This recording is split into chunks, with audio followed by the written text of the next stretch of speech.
Hey guys, what's going on? DuffKing56 here, back to provide for you a very nice, comprehensive, most probably rambling summary of the story thus far as we come to the final episode, the conclusion of Bastion as we know it, the main story. Everything after would be considered New Game Plus, and I haven't quite decided how much of New Game Plus I want to do, probably only a tiny bit. But anyways, let me just sort of go through kind of how we got to the point where we are just before the last part of the game. Now, I need to thank a few different resources, one being the Wikipedia, which was very helpful trying to sort of collate everything together, making sure I didn't miss anything. And then also Gameplay Dump, which is like a YouTube channel that isolated all of the narrator's lines, all of Rook's lines, so I was able to pull everything together and try to put together a plot sort of for each little area. Now, we start in the game in the Rippling Walls. We wake up after the Calamity. We go directly towards the Bastion, which is apparently the highest point in Calandia, where everyone agreed to go if there was any trouble. Now, there we meet a sort of group of wild beasts called the Gas Fellas, which are also called Windbags, and they came from underground after the Calamity happened.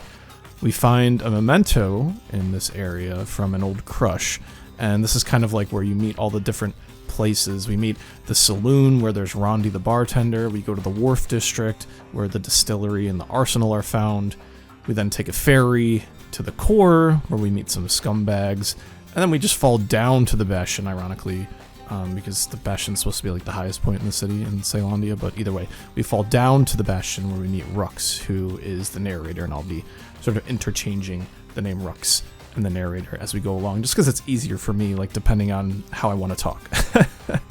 But anyways, this, like I said, this could be a bit of a ramble, a bit of an explanation, lots of exposition, lots of verbatim rereadings, and maybe not necessarily verbatim, but you know what I mean. Most people probably would write a script for this, but it's just not how I work. But anyways, from the Bastion, we find out that we can take the Skyway, where we can sort of ride the wind to other areas. And one thing that's interesting here is if you notice, as we move along the map, we move from west to east. The area is getting further and further out from Calandia, and there are more terms introduced like the Wilds, as sort of like this buffer zone between the safety of the city and the area of the Urin people out east. But anyways, one of the first areas we can go to is the Workman Ward. This is where apparently the Windbags help the city keep running. This is an area that is mostly central, but there are different arms out from the center. To the south, there's a dump called the Scumbag Alley, where the scumbags are eating trash to survive. And this is where we meet Gershel, who's the oldest scumbag alive, those guys that release the slime when you whack them. To the left, we have the Squirt Steps in the west, and the east, we have the Windbags, who, on the east side, they kept up the Forge in the area, so the Forge is another unlockable place where we can work on our weapons. And then to the north, there's a Gas Fella Foreman, who's actually kind of important, and you'll see as we go. But either way, we take the core, causes the ward to fall, and that is the end of the Workman Ward. From there, we go to the Melting Pot, which it's a place that kind of held like these treasures from beyond the sea. It's a former site of the market in the city where we find the ancient spices, and they make a big deal about it that we found it, that it's tax-free, and it's sort of, you know, melting pot. Obviously, if you live in the United States, you've heard of the United States being referred to as a melting pot before, where a bunch of different people come together, they melt together. It's like a melding of the cultures. I feel like Calandia is supposed to be, like, the implication there is that everybody is coming from everywhere else to Calandia, this main city. It's a place of progress, a place of research, a place of trade and hustle and bustle. Especially because we go into the next place called the Sundown Path, which is, according to the narrator, a place for a nice stroll. But it was also once a shipping route for like ammunition. And as you'll see, with progress, comes invention, comes conflict and things like that. And this is all going to be tied in together as we go. But then we go to the Hanging Gardens, which is a place where Rux says folks used to go here to relax from their relaxing.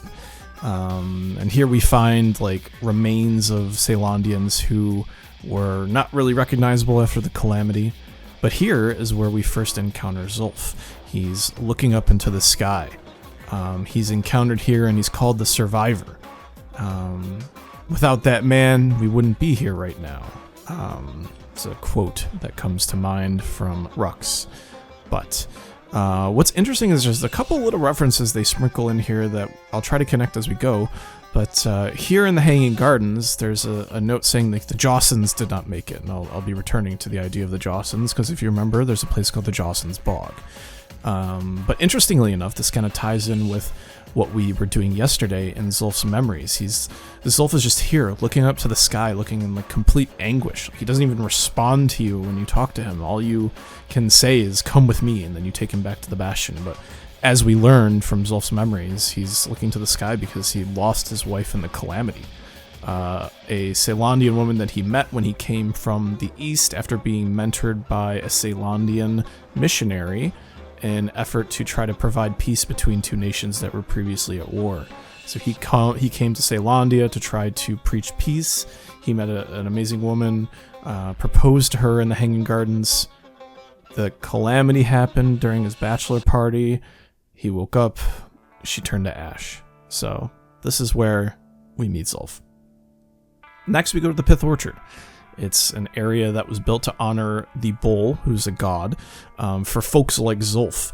And this is kind of where you can start knowing what you know about how Caelandians feel about some of the Urans, depending on who you talk to. The narrator kind of has a double meaning to the way he says things. Just going back, he says at one point, quote, "No hiding, he's an Ura," when he's referring to Zulf, saying like they have a distinct look to them. Make of that what you will. But this is kind of where Rux sort of shows a bit of divergence for feeling neutral or whatever about the Uran people. He very much does not like the Uran gods. He pretty much has like palpable disdain for them, to be honest with you. But either way, in the Pith Orchard, it says that for people like Zulf, they come to pray, they pilgrimage from all over to the shrine of Pith, which is the bull.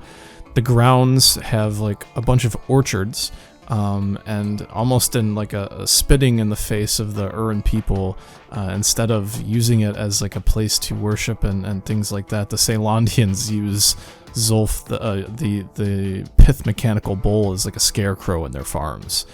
But really, like, the narrator hates Pith. That's pretty much where I'm at with that. From there, we go to the Cinderbrick Fort, where it says the marshals used to watch over the city. It's a former stronghold. After the Calamity, though, it's completely overrun by windbags. It's got a nasty reputation for being a tough place to break into. But after the Calamity, they came topside looking for a place to stay, and this is where we fight those huge windbags, Glutus and Glandon. And it's a pretty good fight. From there, we go to the Langston River. It's a place that it says used to cut all the way to the wild, but the river dried up after the Calamity. This is where we meet Weepin' Nelly, this river barge that we ride on for a majority of the quest to get the core, and then just a little bit after. It's one of the few barges that apparently functioned after the Calamity. And here it says that the windbags attack us, but it's them being angry about our attack on Cinderbrick Fort. So it kind of shows that there's a bit of a more complexity to the windbags than just saying, they're just like mindless, beasts that or whatever. They actually were upset about us attacking their home, and they came to try to get revenge on us in Langston River. But either way, Nelly crashes and unfortunately is destroyed in this section of the story. From there, we go to Prosper Bluff. Here it says, the city to the west and to the east, the wild unknown. So this is kind of like the border between what's called the wild and Caelandia.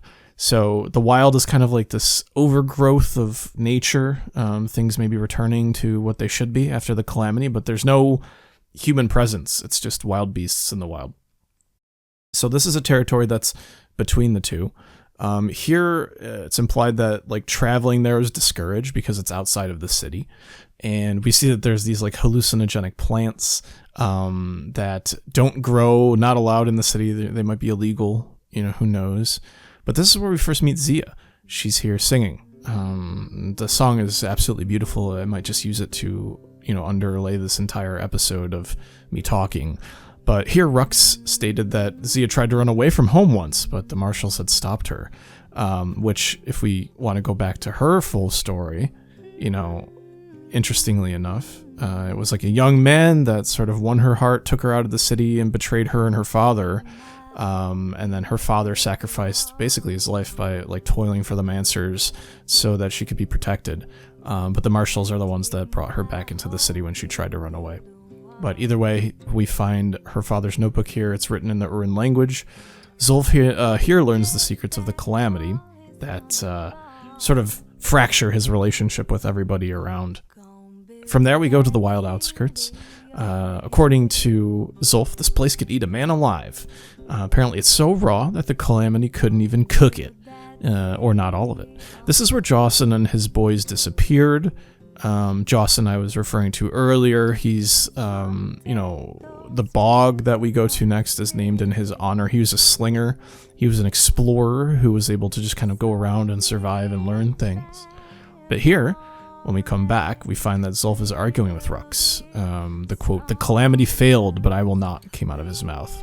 Zulf leaves. He curses the city, the Bastion, Rux specifically. Apparently he read the journal, got upset, and started to destroy the monument. It wasn't completely successful, but that's what we get after the wild outskirts going into the Jawson Bog. In the Jawson Bog, apparently this is the place that would eat her mind.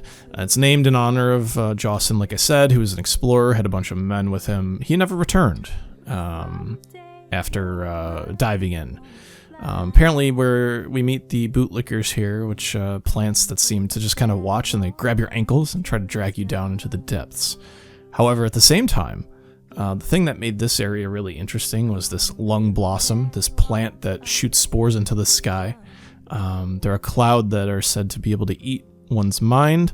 It says here, rendering those exposed for far too long insane or invalid, trapped in a nightmarish mental world they would be.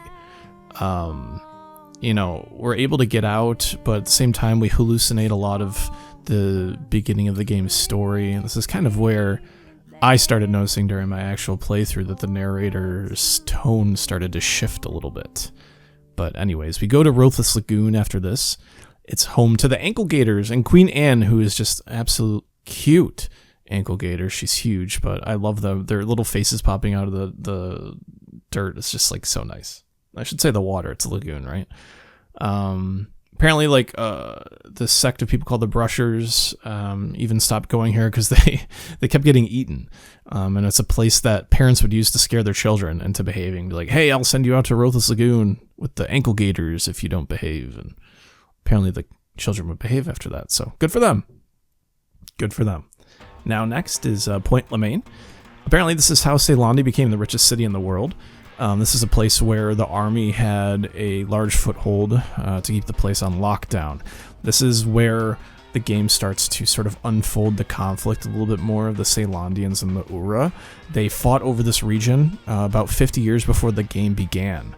And this is where a grand railroad was built that allowed Ceylandia to ship goods to from out east in the wilds over back towards the city. So they were able to establish trade routes and become more successful, more prosperous, etc. However, there's this quote where it almost sounds like Rux is being sarcastic. He said, well, I guess we didn't get sign off on the rail from the Ura, but here we are. I think the terrible part about this is these rails ran over top of the living spaces where the Ura were, which would have been very bothersome to them because you have this loud train going over top of them. And here, taking the shard destroys the actual rail itself, which even the wood in the rail areas is rotted through, and the wild is already pushing through, so it's not really that surprising. But here we meet another survivor who's an Ura that works for Zulf at the end, who leaves a letter titled For Zia. And in the letter it says, Zia, go east to learn the truth about the Calamity and our people. I'll be waiting. Sincerely, Zulf. So, very interesting point here. You know, this conflict between the Caelandians and the Ura, very strong, going back many years. And we're going to get a little bit more into this, but it seems like, you know, with the Caelandian success, they were probably more easily than not able to push back the Ura, fight them back, and sort of take what they wanted. So it's very much implied here, you know, winners are writing the history books, and that the Ura were very much considered a minority and were easy to sort of walk all over. Next we go to the Culford Cauldron. This is kind of like that volcano area. Apparently it erupted about 300 years ago. It filled the skies with ash and the lake with molten rock. And this is another very interesting area to me. You know, people had to adapt to learn how to live there. Rux circles back to the idea that the Caelandians are like this research-heavy powerhouse, very progressive, always inventing regardless of what came of it. And I'll read to you a selection of quotes here from Rux. The raw power of the world fell right into our hands. Playing with the cauldron's fires became an addiction. Can't fault our people for their natural curiosity now, can ya? Sure, we dusted off a good many secrets out here, but we learned other things we were better off not knowing. We kept sifting through the cauldron's secrets anyway. The more ash we swept aside, the more life we found, but still we pressed on, after all. When we looked down inside the Culford Cauldron, looked down through all the smoke and flames, we saw the heart of the world. The heart now laid bare by the Calamity. We had to have it. So, at any cost type deal here, where we just absolutely tear apart the world, regardless of what comes of it, so that we can, you know, learn more of its secrets, etc., etc. So, very interesting there. Now we go to Mount Zand, which isn't much of a mountain anymore. The Calamity hit it pretty hard. It was described to the game as by the game as a cross between a zoo and a prison break. It was a holy mountain at one time. But the Calamity had pushed the beasts down from the top of the mountain onto like the only space that were left.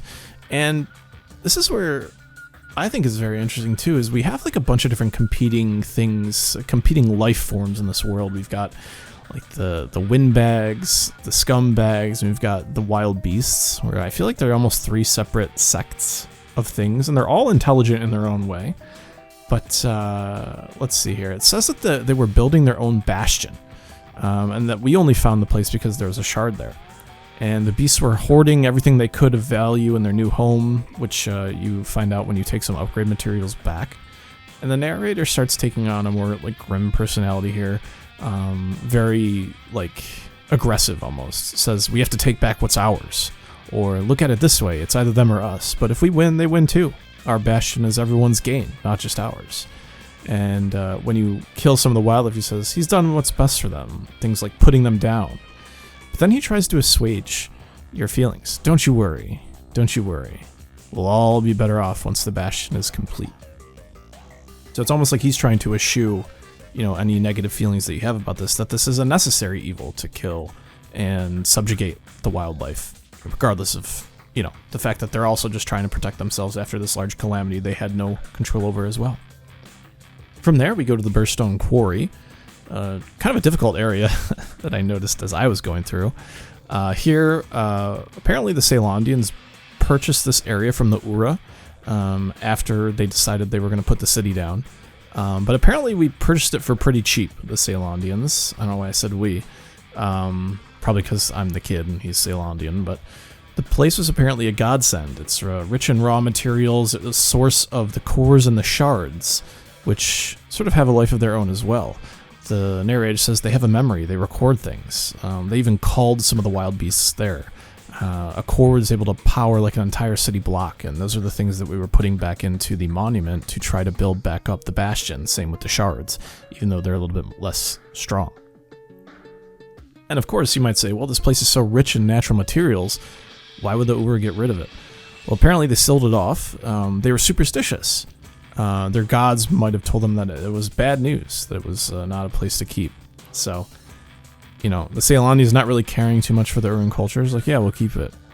And in this area, the gas fellas like mined for free. They just were doing it. But also at the same time, with the wild beasts there, the Caelandians actually hired like human miners to go there and try to kill the things that were preventing progress in that area, preventing materials to be sent back, etc., etc. But here we see Zulf standing there. This is right before the siege in the Bastion. We speak after him leaving, and he warns us not to return, that the Bastion was under siege and it was going to be destroyed. And he tries to say, like, you know, don't stop him, because his countrymen will stop us if we try. And thus the siege of the Bastion occurs. The Ura apparently are destroying the Bastion to get revenge for the Calamity. Here it says the Bastion is no mere safe haven. But here Zia was taken, we learned. And we learned that initially Caelandian wanted to wipe the Ura out, so they invented the means to do this with the Calamity. Quote, only one cure to finish what we started. This is after the siege is over and sort of Rux is pushing us forward to continue on here. From there we go to Urzendra Gate. This is where the last shard is. Apparently Urzendra Gate leads us to the terminals, and the terminals is the last area where we're going to go, as you can see on the map when we will go into the next episode. Here we learn about the what and the whys of the Calamity. This is kind of done over the series of multiple days, and I'll sort of read you through each day. So here the Calamity, it can be undone, but apparently it's important to understand why it happened, and of course this is why, you know, Rux and Zulf argued, and it seemed like, based on how Rux was putting it out, that he wished he was able to tell more about the true reasons for the Calamity to Zulf before they had their falling out. So, day 1 in the morning, Zulf said the Calamity failed, and he's right. The Ura stand is living proof of that. Day 2 in the afternoon. At the heart of the Calamity was a simple idea. We never wanted to go to war again, wanted to rule it out. We put a lot of folks against that problem. Scientists, soldiers, spies, even me. So even Rux was part of this Calamity business. Day 3 in the morning. We sought solutions far beyond the city. We traveled near and far as the kids going right now. Most of our efforts didn't bear fruit. Then there was a breakthrough, but it didn't come from one of our people. It came from an Ura, a brilliant young scientist named Ven. Ven worked for the Mancers, the sharpest knives in the city's drawer. With his help, the Mancers devised a way to seal the Ura's tunnels shut in a flash. This was dusk of the 3rd day. And then at night, just like that, every last Ura living in the Tazl terminals would be gone. Day 5 in the morning. This discovery was never to be used, they said, except as a last resort. But Ven didn't like being manipulated. He had plans of his own. We're lucky to be alive. Day 6 in the afternoon. He sabotaged the Mancers' little science project, set it to blow up in their faces. Imagine how Ven must have felt when they finally made him pull that trigger. Day 7 dawn. But remember, the Bastion can fix everything. We just need that shard. Too bad the Ura ain't exactly collaborating on that front. For now, the kid'll just have to pick up where the Calamity left off. First things first, though. There's someone we figured needed rescuing. Zia. So, going into the next area, the Zoltan's Hollow, that's where we would try to rescue Zia. Now, just going back briefly, I wonder who this Ven person is. Is this potentially Zia's father, the person who is forced to work with the Mancers on the Calamity? I wonder if that is true. I have a strong feeling that this could be that person, but it's interesting how the Calamity came from an Urin, and, you know, it was basically, the trigger was pulled by an Urin, something that was meant to destroy them, but something apparently that was not meant to never be used. But this brings us to the Zoltan's Hollow. This is the last place before the Tazl terminal. The Zoltan's Hollow is like the Ura's border blockade. This is the blockade between the Uran area and any Caelandians coming through the wilds to get them. And we go there, you know, it's a personal reason. We want to try to find Zia. Now, here it's said that the Ura found a way to prevent the Calamity from spreading through the hollow. It's held together by these conductors, those like pillars that we destroyed. We destroy the conductors and Calamity rocks go back into the ground. Apparently these Calamity rocks were planted in the Bastion and caused us some damage. They ate things from inside out. They were described as tumors. Rux goes on to wax like this entire time in what almost seems like a frustrated manner regarding the Calamity and the Ura. But at the same time, he also regrets not trusting Zulf, not telling him everything. We find out that Zia's there, but we also find out that she wasn't taken, she wasn't kidnapped. She left voluntarily to learn about what happened to the Uran people, learn about what happened with the Calamity. And that leads us with the Tassel terminals, and that'll be tomorrow's business, the end of the game. And to give you a little connection back, this is where Zulf was born. This is the Ura's homeland. Now, we could go over the dreams, but those are very accessible and easy. You know, I gave you the main thrust of the kid's bedroll yesterday. In that dream, we find out that the origins of Zulf. We found out a little bit more about Zia with her stockpot. Basically, you know, she was born in Caelandia. She was told not to get into her Uran heritage at all. Her father worked for the Mansers, but, you know, she was sort of ostracized, but some young man stood up for her at the time, said that he wanted to escape with her back to the terminals to teach her about her culture. Her father sort of spurned them because of this, because it was too dangerous. She tried to run away, but the young man betrayed her and betrayed her father, and her father had to return to the Mansers, and she was, you know, able to go free. But just briefly, once again, he was told to her, hurry home to the den, lock yourself in. You know, she went deep underground, survived the Calamity, and that was that. So I wonder if he was Ven. Just briefly about the kid before I sign things off, but what we learned through the smoking pipe, you know, the kid has an interesting history. His mom was very frail, had the same sort of hair as his. He went to school, but it didn't work out for him. He went to work on the Rippling Walls, a place where we were as well, so he could make money for his mom. You know, we kept Caelandia safe from the Ura, from everything. But when he hurried home from the Rippling Walls, he found out that his mom died. His money had been stolen, or at least all spent. He went to work back on the walls, which has never happened before. Survived on the walls, ingratiated himself with the marshals. They ended up trusting him very well. But, you know, apparently one night when he was out, the Calamity occurred. All he had was his hammer. He tried to run back. But of course the Calamity already happened, and that was sort of like the start of the game. But yeah, those are kind of the 3 different stories that we got. I'm sure that there is another one, but it'll be another issue for another time. But for that, I pretty much got through all I wanted to get through. Thanks so much for listening to me, if you allowed me to podcast to you for this brief amount of time. I really enjoyed my deep dive into the story of this game. Make no mistake, it's been a lot of fun. It's short, but it hits pretty good. I like the punch. There's lots of things that you can take about, you know, Caelandians creeping into the environment, destroying the environment for the sake of progress, destroying other people for the same sake. You know, you've got this, like, cultural, spiritual minority that gets subjugated by a more technologically advanced, more progress-heavy area. You know, that same sort of cultural East area is way more in tune with nature and trying to coexist and be peaceful, and that gets taken advantage of. So lots to unpack. Let's unpack it all at the end of the game. So please join me tomorrow as we finish another entry in the list of Let's Plays for this channel. My name's ToughKing56. Tomorrow, the end of Bastion. Thanks so much for watching. Peace out. Bye-bye.